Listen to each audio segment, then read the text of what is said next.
Hello friends, welcome back to my channel Smart Engineer.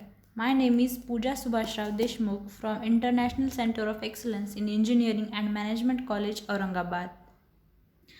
In this video, we will see the voltage control techniques, current source inverter drives, voltage source inverter drives, etc. First of all, we will see the voltage control in single phase inverter. In that, AC loads may require a constant or adjustable voltage at their input terminals.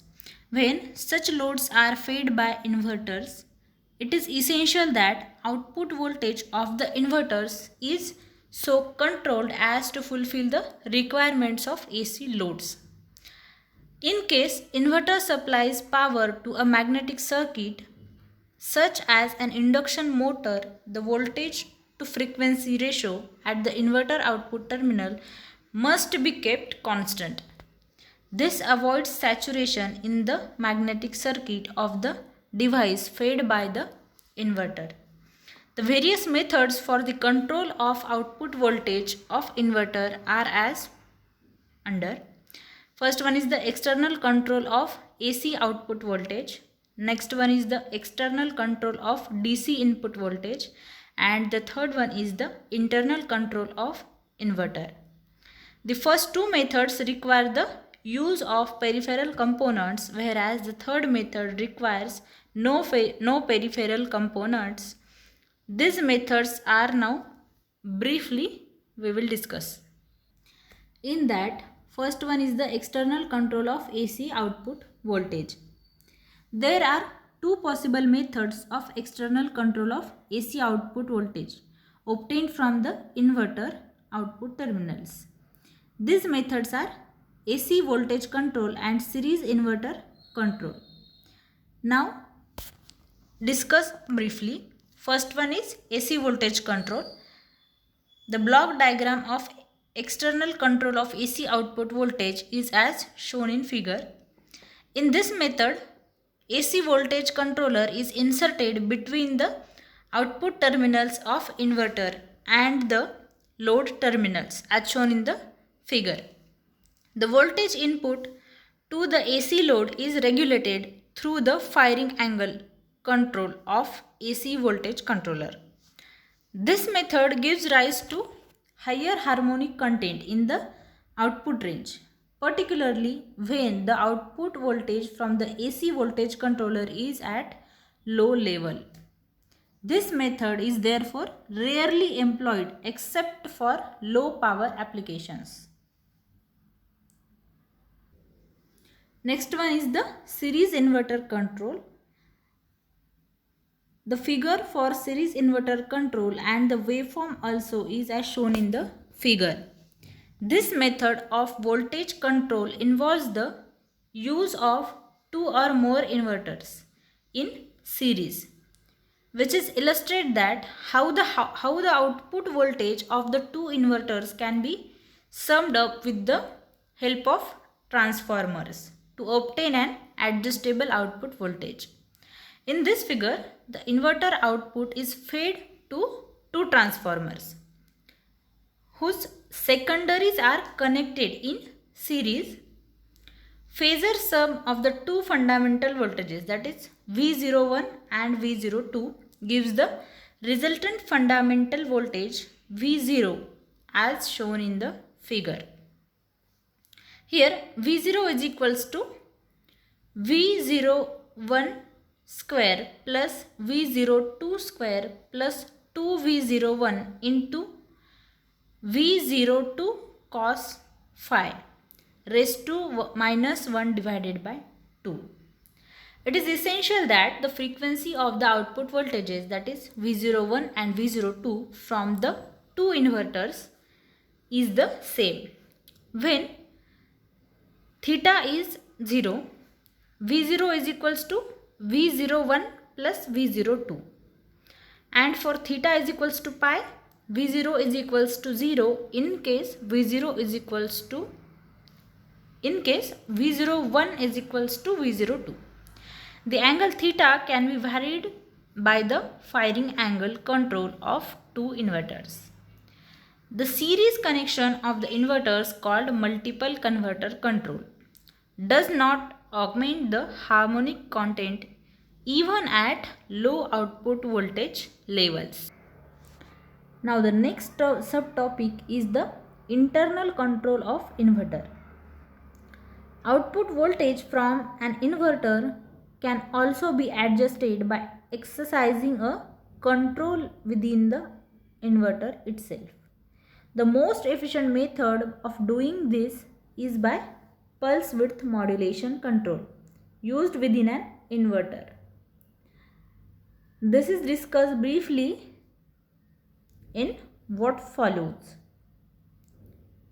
Pulse width modulation control. In this method, a fixed DC input voltage is given to the inverter and controlled AC output voltage is obtained by the adjusting and on and off periods of the inverter components. This is most popular method of controlling the output voltage, and this method is termed as the pulse width modulation control. The advantages of this method is no additional components are required, lower order harmonics can be eliminated along with the voltage control, and filter requirements are minimized. Now the pulse width modulated inverters. In pulse width modulation, inverters are gradually taking over other types of inverters in industrial applications. PWM techniques are characterized by constant amplitude pulses. The width of these pulses is, however, modulated to obtain inverter output voltage control to reduce its harmonic content. There are different techniques are single pulse, multi-pulse and sinusoidal pulse modulation. In PWM inverters, force commutation is essential. The three PWM techniques listed above differ from each other in the harmonic content in their respective output voltages. Thus, choice of a particular PWM technique depends upon the permissible harmonic content in the inverter output voltage. In industrial applications, PWM inverter is supplied from the diode bridge rectifier and an LC filter. The inverter topology remains the same for a single phase and for three-phase inverters. But now the devices are switched on and off several times within each half cycle to control the output voltages which has low harmonic content. There are some types of PWM inverters. First one is the single pulse modulation, next one is the multiple pulse modulation, and third one is the sinusoidal pulse modulation. Now we will see one by one. First one is single pulse modulation. Circuit diagram for single pulse modulation is as shown in figure. As the output voltage from the single phase full bridge inverter is as shown in figure. The output voltage consists of a pulse of width 2D located symmetrically about pi divided by 2 and another pulse located symmetrically about 3 pi divided by 2. The range of the pulse width 2D varies from 0 to pi, that is 0 is greater than 2D greater than pi. The output voltage is controlled by varying the pulse width 2D. This shape of the output voltage wave is shown in the figure called Cauchy square wave.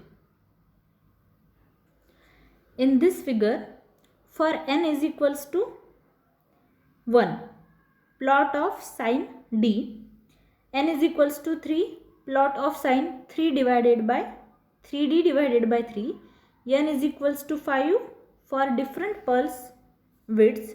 It is seen from this curve that the fundamental component is reduced to 0.5 to 2D, that is 60 degree. The amplitude of the third harmonic is 1 divided by 3 sine 90 is equals to 0.33. When fundamental component is reduced to about 0.143.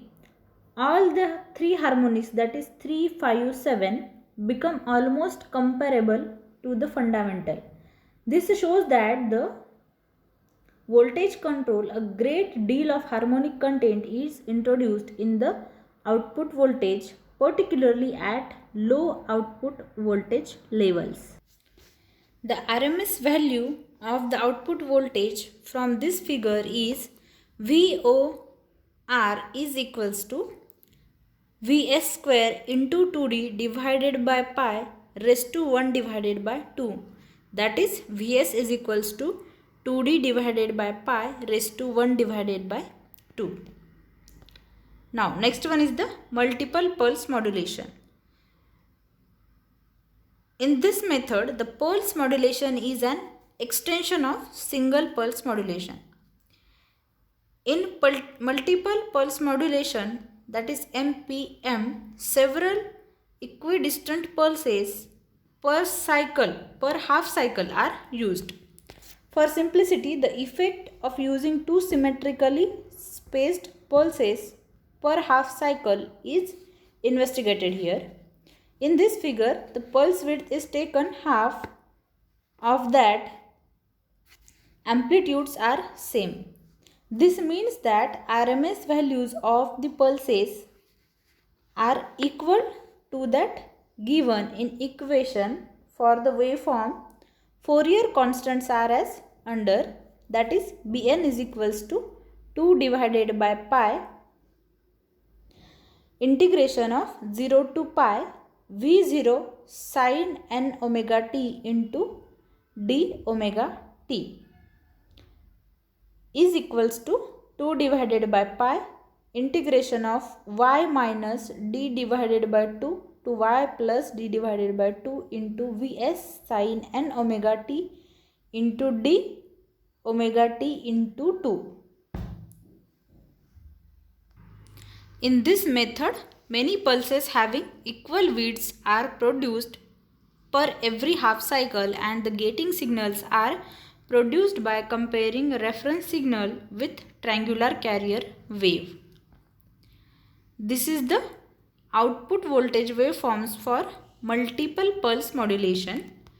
The symmetrical modulated wave is shown in the figure, can be generated by comparing an adjustable square voltage wave, that is VR, of frequency omega with a triangular carrier wave, that is Vc, of frequency Wc, that is omega c. This comparison is done in a comparator. There are only two pulses per half cycle, but there are 4 pulses per half cycle. The triggering pulses for the thyristors are generated at the points of intersections of the carrier and the reference signal waves. The firing pulses so generated turn on the SCR so that the output voltage is V0 is available during the interval triangular voltage wave. In this figure, Fc and F are the frequencies in Hertz for the carrier signal and reference signals respectively. The number of pulses per half cycle is equals to n is equals to number of hilltops per half cycle. So the n is equals to length of the half cycle of the square reference wave divided by width of the one cycle of triangular carrier wave.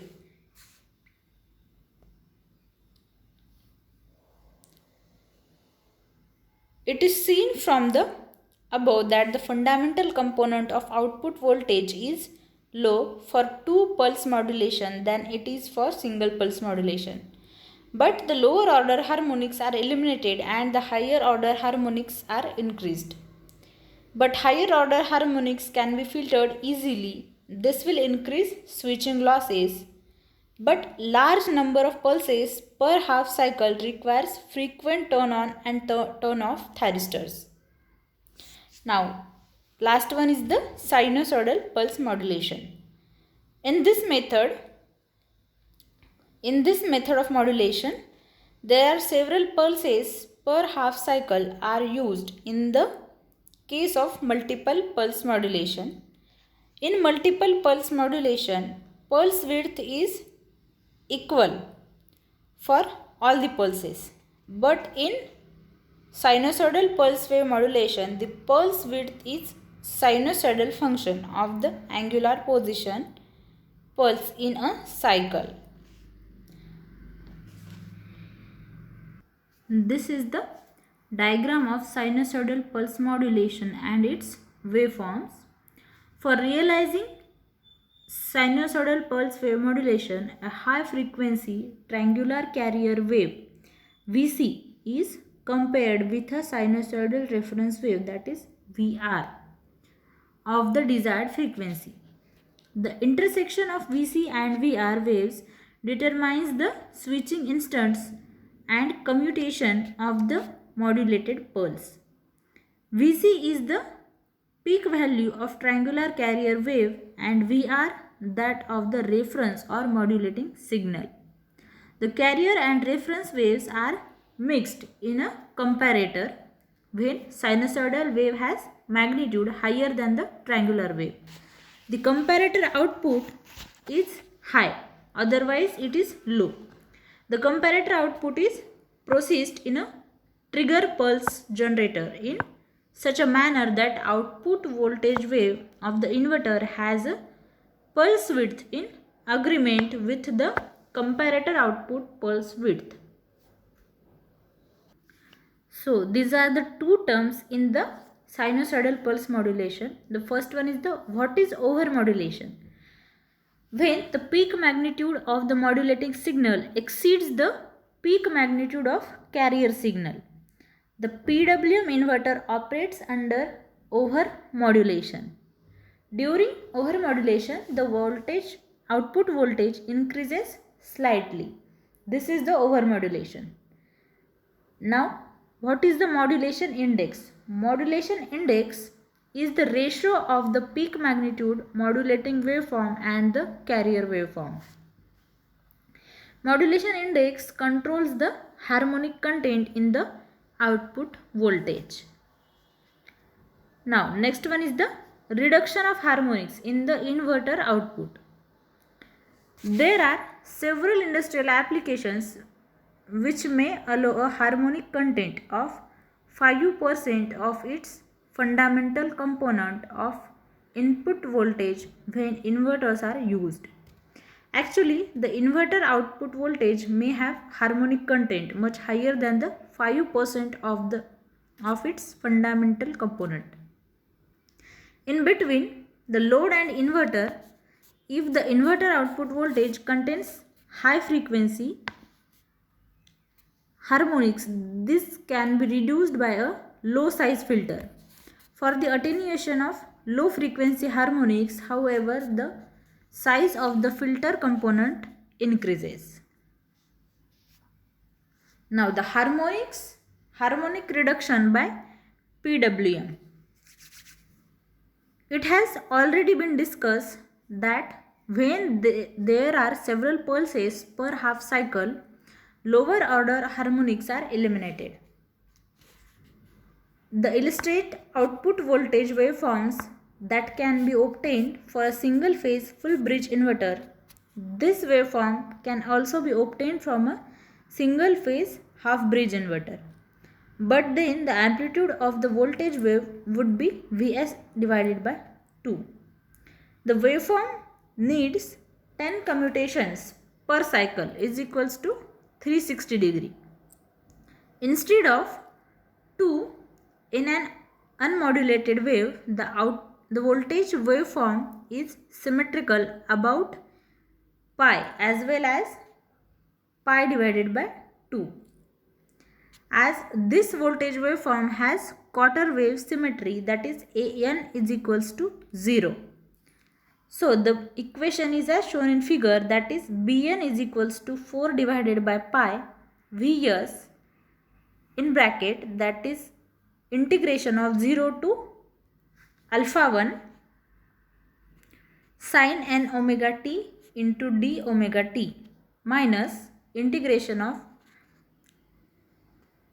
alpha 1 to alpha 2 sin n omega t into d omega t plus integration of alpha 2 to pi divided by 2 sin n omega t into d omega t is equals to 4 Vs divided by pi in bracket 1 minus 2 cos n alpha 1 plus 2 cos n alpha 2 divided by n.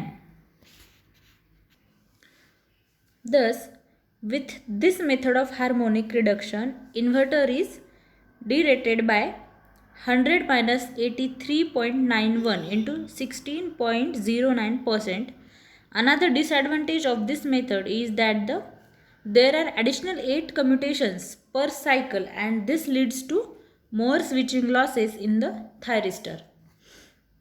Next one is the harmonic reduction by transformer connections. Output voltage from the 2 or more inverters can be combined by means of transformers to get a net output voltage with reduced harmonic content. The essential condition of this scheme is that the output voltage waveforms from the inverters must be similar but phase shifted from each other.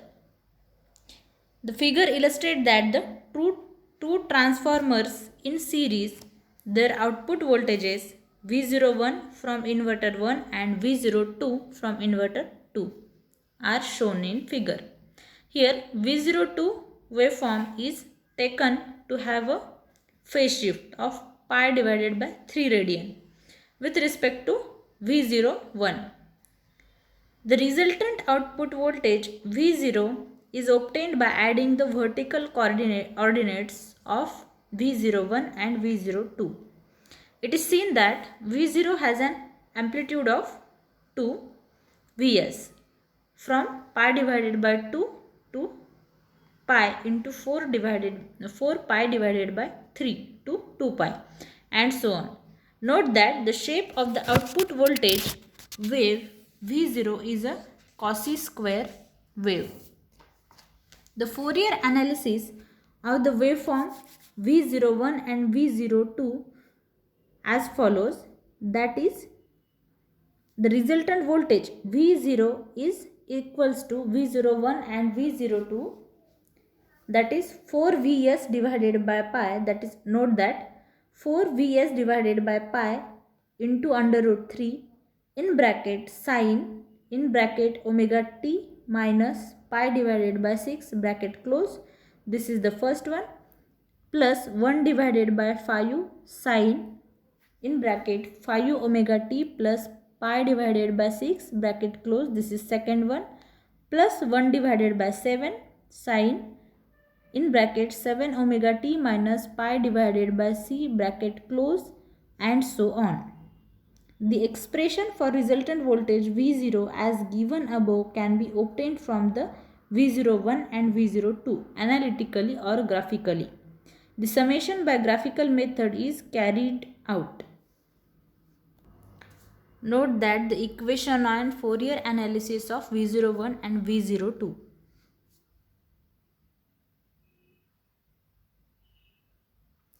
Next one is the harmonic reduction by stepped wave inverters.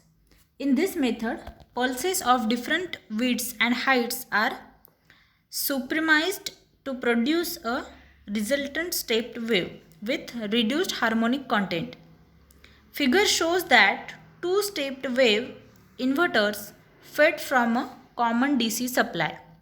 The two transformers used have different turns ratio from primary to secondary. In this figure, the turns ratio from primary to secondary is assumed 3 for transformer 1 and unity for transformer 2. The inverter I is so gated that its output voltage is V01 as shown in figure. During the first half cycle, the output voltage level is either 0 or positive. During second half cycle, the output voltage would be either 0 or negative. This output voltage waveform is given the name that is two-level modulation. Now last topic of this video is the single phase current source inverter. A single phase current source inverter with ideal thyristors as shown in the figure. Here a thyristor is assumed an ideal switch with zero commutation time.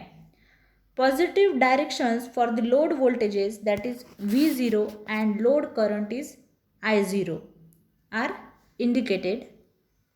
The source consists of a voltage source E and a large inductance L in series with it. The function of the high impedance reactor in series with voltage source to maintain the constant current at the input terminals of current source inverter. In other words, DC input current I to current source inverter is constant as shown in the figure. These are the waveforms of the current source inverter. In this figure, when T1 and T2 are on, load current I0 is positive and equal to I. When T3 and T4 are on, load current I0 is negative and equal to negative I as shown in the figure.